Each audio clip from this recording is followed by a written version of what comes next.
the co-founder of Reddit and venture capital firm Initialized Capital. Alexis, great to have you on. Oh, great to be here. Want to talk about Bitcoin.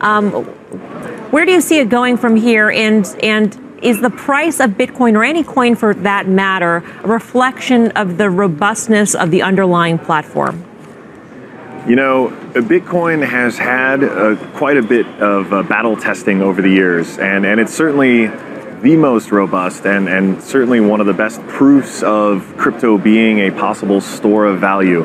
But when you start going on the list of cryptocurrencies, you very quickly run into a bunch that are far less robust and far more, frankly, fraudulent.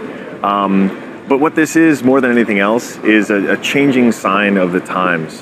This technology, the blockchain, is enabling things like Bitcoin to work and to scale. And as volatile as it's been, we see it continuing going up over the long term, because more and more people are going to look for alternatives to fiat as a store of value, as we see currency fluctuations with states failing and other uncertainty that makes having a digital store of value like Bitcoin something that's desirable, because you don't have to worry about withdrawing it from a bank or the value disappearing as a government money. We're showing to the audience the comments that you made to Fortune just in May, and your predictions: Bitcoin to 20,000, Ethereum to 1,500 by the end of the year. You still stand by that? Yes. Yes, and I also stand by the fact that people can call me out if I am wrong. I don't want to. You know, we're not in the business of speculating on the sort of short to medium term prices. The reason we were that first check in Coinbase was because we believed in the underlying technology. We felt that if this worked, if blockchain and this notion of a kind of decentralized currency would work, there would need to be someone to handle the fiat to crypto transfer, and we thought Coinbase would be the winner, and so far they've proven out to be. You invested though in Coinbase as opposed to putting the same amount of money into a portfolio of coins through Initialized Capital. Does that mean that you think that the greatest gains to be had within the crypto industry is actually the businesses supporting the trading of this, supporting the platforms, as opposed to the currencies themselves?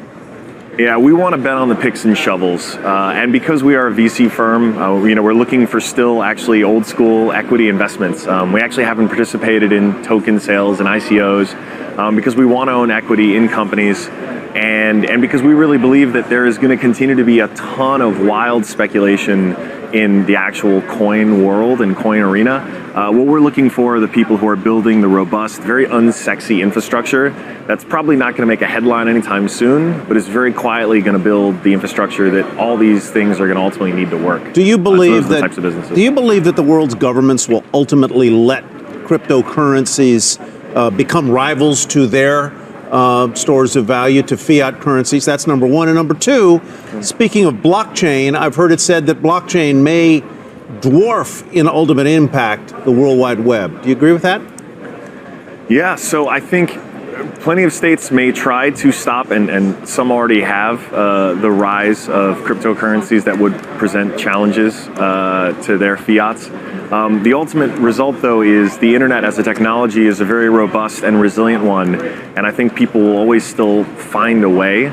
I don't think, look, I'm not calling for the end of fiat or anything like that. I do think, though, that the technology represents a real viable alternative that is showing more and more credibility over time, and it's still very volatile, but in the long term has a unique value. And with regard to your second question, yes, I think if things play out as we hope they will, there is a chance for a kind of new internet to be created built on top of this infrastructure.